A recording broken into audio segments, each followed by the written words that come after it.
Hello, and welcome to Top Story Daily Edition. I'm JNS Editor-in-Chief, Jonathan Tobin. Thanks for joining me for another discussion on the most pressing issues in the Jewish world. Please like, subscribe, and give us good reviews when you listen to the show. Now let's get started. In 1990, just as the age of the Internet was beginning, the term Godwin's Law was coined by author Mark Godwin. He observed that the longer any online discussion goes, the more likely it is that someone will make a comparison of something to Adolf Hitler and the Nazis. And the person who goes there first usually loses the argument. But Godwin was more prescient than he could have known. In the ensuing decades, the proliferation of Holocaust and Nazi analogies became commonplace. Partly due to the massive growth in Holocaust education in the United States that sought to universalize the Nazi war to exterminate the Jews, ordinary prejudice was denounced as the first step towards Auschwitz. Regrettably, this has given rise to an "anyone I don't like is Hitler" rule on both the right and the left, in which political differences are compared to the Nazis. But while we are right to demand that the Holocaust be treated as a singular event that should never be mistaken for mere political quarrels, that doesn't mean that it can't be compared to historical events in which actual genocide, as well as movements with genocidal intentions, are involved. The genocides in Cambodia and Rwanda, for example, in which entire populations were marked for death, does bear a resemblance to Hitler's final solution. Then came the events of October 7th.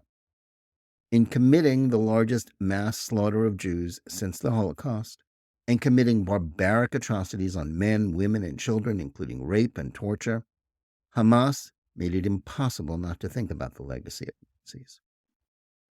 Even those of us who have been most critical of Holocaust comparisons are now forced to concede that we've arrived at a moment when doing so is not only appropriate, but necessary. And that is exactly what many supporters of Israel are doing as they seek to push back against the horrifying efforts to downplay or justify Hamas's crimes by a growing anti-Jewish movement, making its voices heard on the streets of the world's cities as well as on college campuses. One who has not shied away from this is Gilad Erdan, Israel's ambassador to the United Nations. Erdan has risen to the occasion during the current crises, speaking out boldly against the Jew hatred and prejudice at the world body in the wake of the October 7th atrocities. But when the United Nations refused to condemn the mass murder in Israel, Erdogan had enough. He said he would don a Holocaust-style Yellow Star of David until it did so. He has been applauded by those who believe he is right to remind the world body that the indifference to Israeli victims today is reminiscent of the world's silence and inaction during the Holocaust. But not everyone is cheering for him. Some senior officials in the Israeli Foreign Ministry, always a bastion of defenders of a belief in getting along with Israel's enemies rather than confronting them, denounced him in the left-wing newspaper Haaretz for what the anonymous diplomats described as a political stunt. More importantly, Erdogan's gesture was also furiously criticized by Dani Dayan, the head of the Yad Vashem World Holocaust Remembrance Center in Jerusalem. Dayan, who had already publicly cautioned against using Holocaust comparisons when speaking of Hamas, thinks that doing so belittles or marginalizes the past. He claimed that the analogy was somehow an insult to Holocaust survivors. He also bizarrely argued that any discussion of Hamas and the Holocaust must wait until sufficient research is done delving into the underlying aspects of these two ideologies. That makes no sense. There is no mystery about the underlying aspects of Hamas ideology. The Islamist terror group is quite open about its goals of eradicating Israel and its Jewish population, just as the Nazis intended. Dayan is no Holocaust, but was awarded the prestigious post as a consolation prize after a career in business, politics, and diplomacy. Started out on the political right as an advocate for the settlement movement. But ever since landing at Yad Vashem, he has been demonstrating all the usual symptoms of that peculiar malady that affects right-wingers once they get a taste of being treated as respected figures by the left-wing establishment. This was first made clear in an absurd controversy over whether Yad Vashem would display, as it once did, a photo of the meeting of Adolf Hitler with the Mufti of Jerusalem, Haj Amin al-Husseini. The Mufti was the leader of Palestinian Arabs during the British Mandate and had incited pogroms against the Jews there. He spent the war serving the Axis and recruited Bosnian Muslims to join the SS, hoping that a German victory would allow him to defeat the British and the Zionists and eliminate the Jews in what is now Israel. The Mufti didn't give Hitler the idea for the Holocaust at their meeting and was a marginal figure in wartime Berlin, but he was an enthusiastic supporter. It also symbolized the sympathy that many, if not most, Arabs felt for the Nazi cause because they saw Hitler as an opponent of their British and Jewish enemies.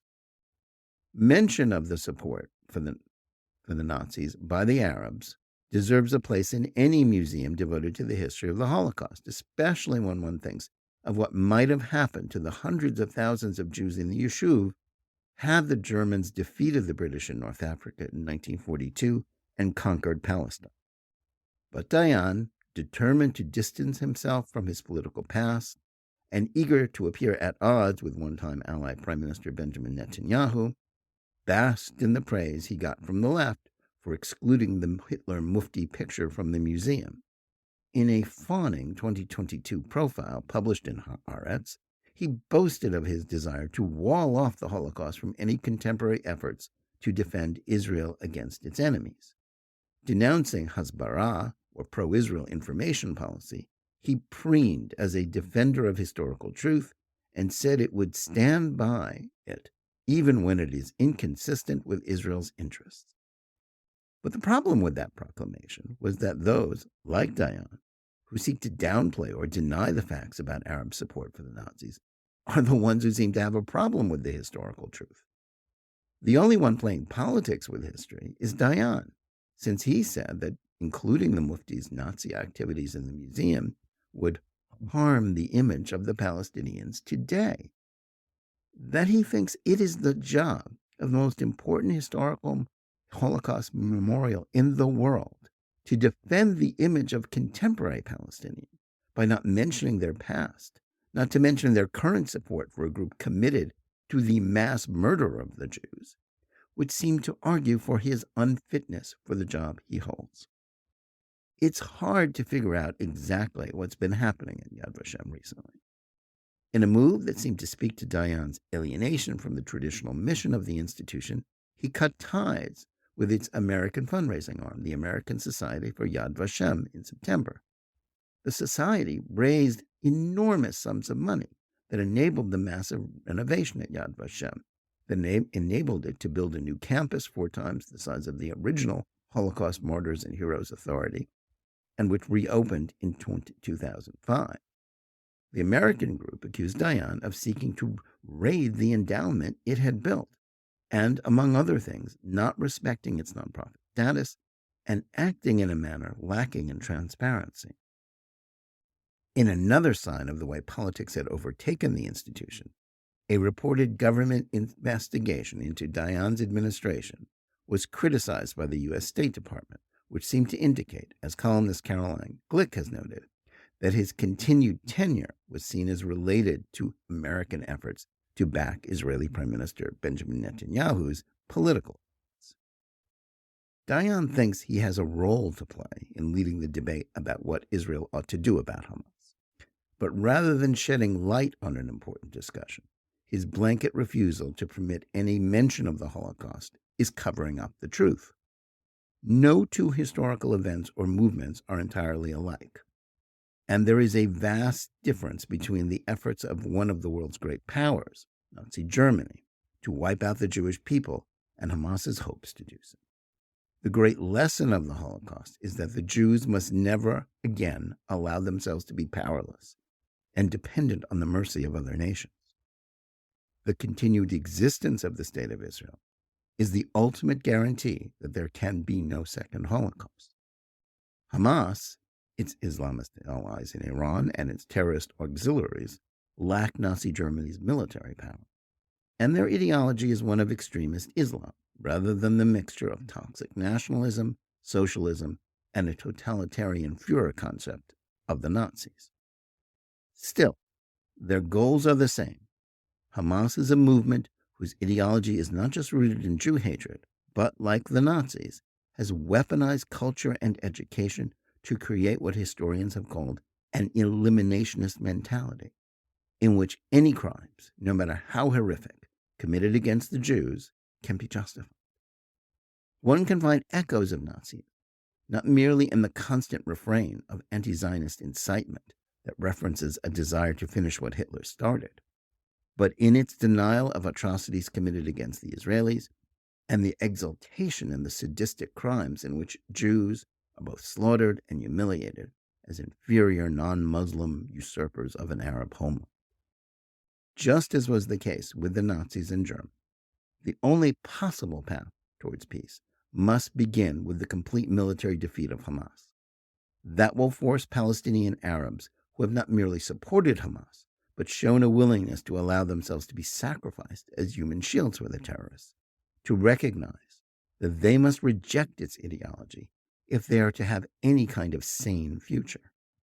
The brazen depravity of Hamas's crimes, its ideological devotion to a cult-like worship of death, and its willingness to let its supporters die for it, all speak to the vast commonality between the Islamists and the Nazis that they openly seek to emulate.